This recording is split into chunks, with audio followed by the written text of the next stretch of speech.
This is Abe Friedtanzer from Awards Buzz. So excited to speak with Marco Calvani about the Four Seasons. How are you, Marco? I'm good. I'm happy to be talking to you today, Abe. We met very briefly at a, FYC event maybe a month or two ago, and I think you were surprised that I recognized you because the show hadn't started yet. And everyone else was like, "There's Tina Fey, there's Will Forte," and I came up to you and you were like, "You're looking for me."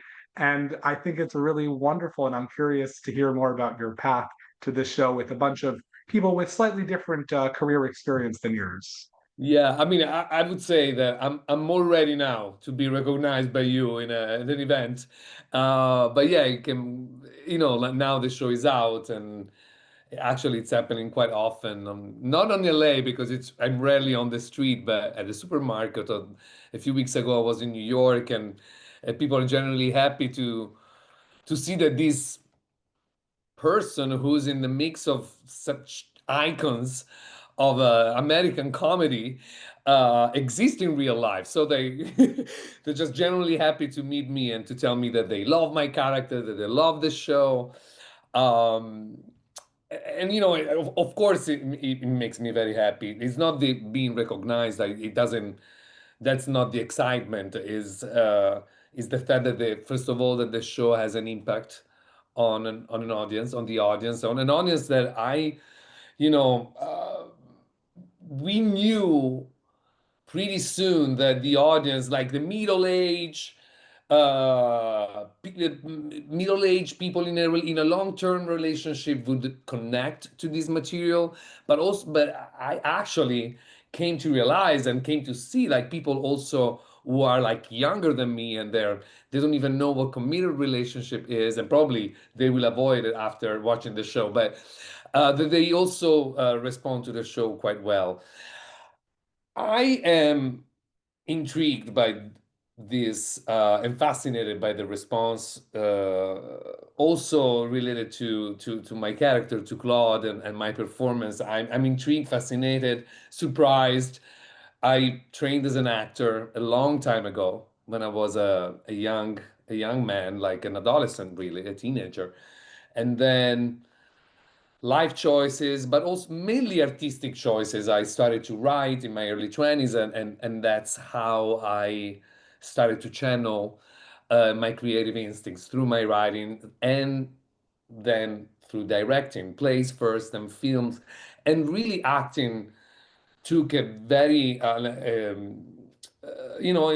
left the acting in the back, and not because I judged it or I didn't particularly like it, but it wasn't enough anymore. Like it's almost felt that the acting brought me to writing and then ultimately to directing, and I was fine with where I was.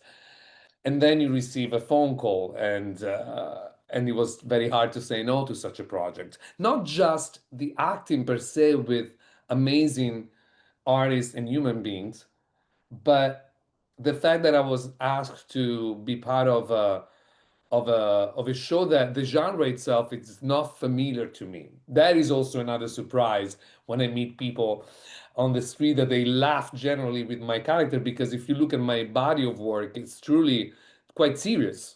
There is humor, of course, but it's very mainly politically committed and dramatic, I would say. So it was actually a very nice ride to test my my voice in a new field like that. I think your description of your work feels a lot like Coleman's also, that a lot of his stuff, even though he's a bit lighter in it, his stuff is mostly much more serious. And it's nice to see him occasionally relaxing or at least having some fun in this role. What was it like to get to work with him, especially coming from that kind of background?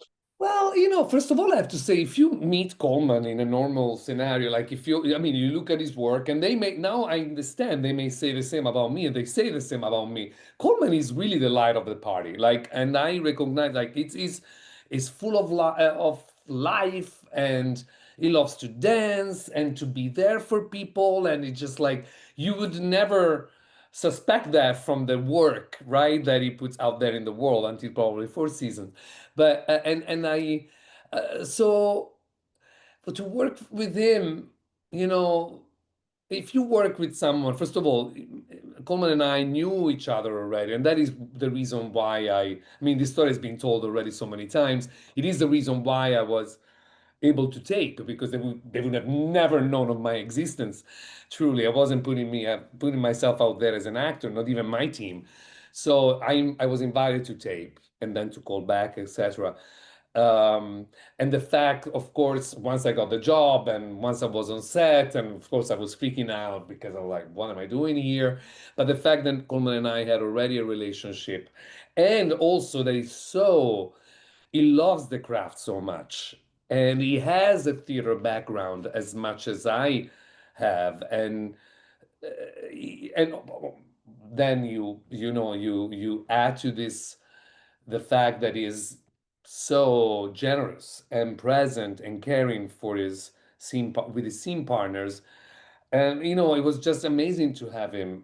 Mainly, he was my main scene partner, and it almost I had a feeling that at times he really was kind of my mentor on set, and I nothing of course was um nothing of course was explicitly called this way, and nor was an intention, not that was that seriousness, but I relied on him a lot. I It was my truly my uh kind of my passepartout into the work, and I remember the first day that we had the scene together, and it was the scene in episode 2.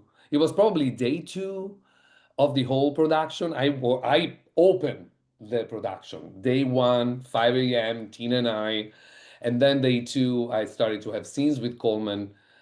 And it was the scene right before I sing the song at the vows renewal ceremony, that we are in the pottery shed, and we had the first fight, heated fight, and it was just we took the time, and I could have done the same with Tina, and then I came to realize that she loves the craft as well, and she loves to run lines before, but you don't know. While with Coleman I had already a confidence, so we really took the time, and but to run lines, to understand what was behind the words and how we could add to the scene, um, as a couple, not just as individuals. And listen, when you have such a partner, you just feel more free, more secure, safer, and you can, somehow you create a path to go even deeply uh, into the scenes and the characters. So I'm deeply grateful. I learned also so much from Coleman, not just as a scene partner, but as a director. He directed episode 6, and as an actor, now I know why my actors, when I'm a director, they love me so much. It is true. I forgot about that feeling. That it's so nice to be directed, to have someone who have the same vocabulary, who understand the timing, who understand the sensibility. I mean, there's plenty of directors who are not actors who have that. It's not mandatory, but there's a mutual understanding, and somehow this will make things go faster, and not every producer is aware of that.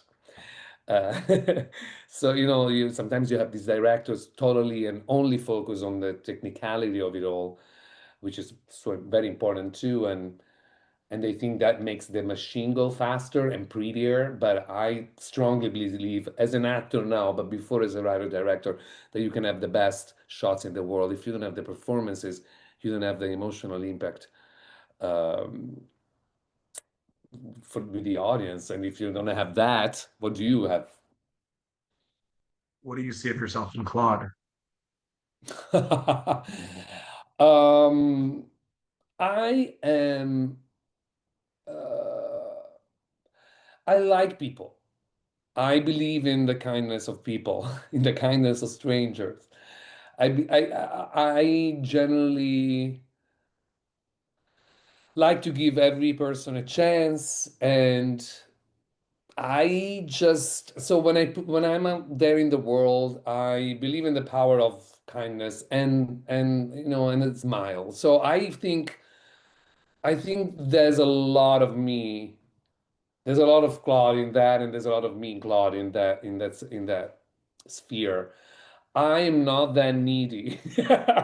I am more independent. I have a job.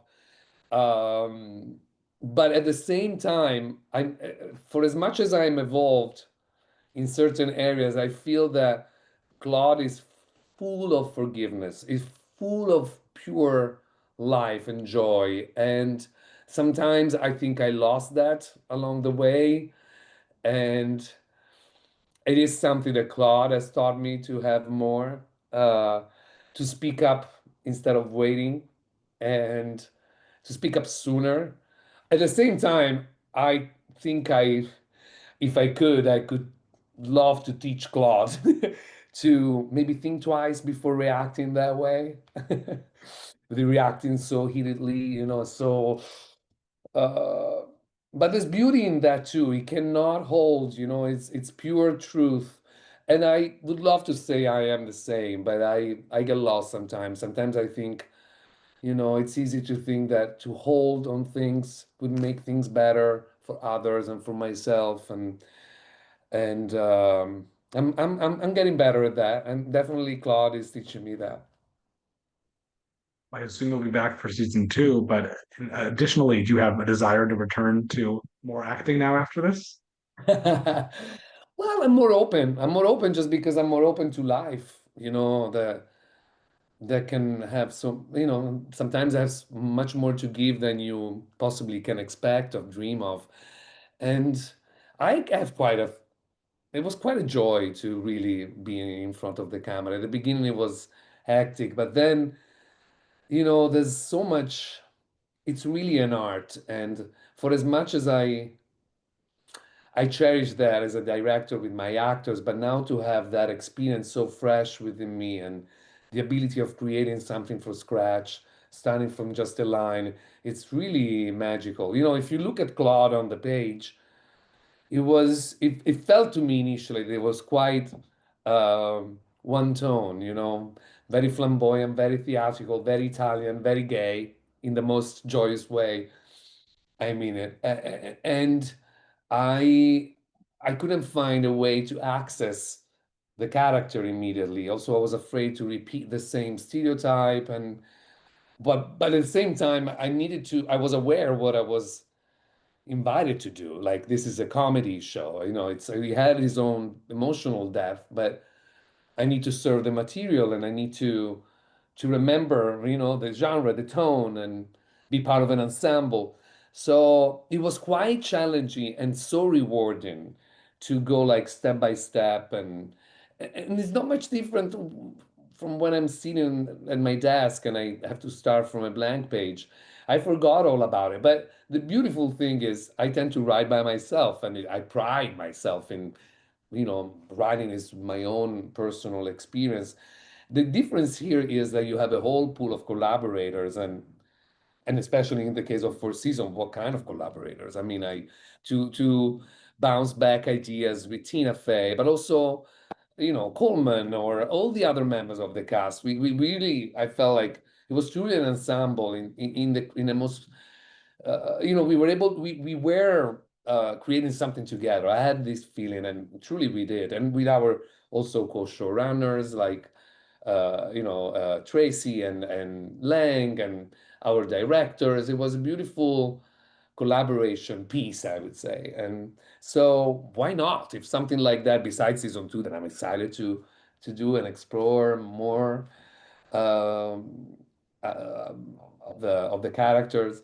But if another opportunity like this one comes to me, I might consider it. And when you have time, what are you watching? What have you seen recently that's really impressed you?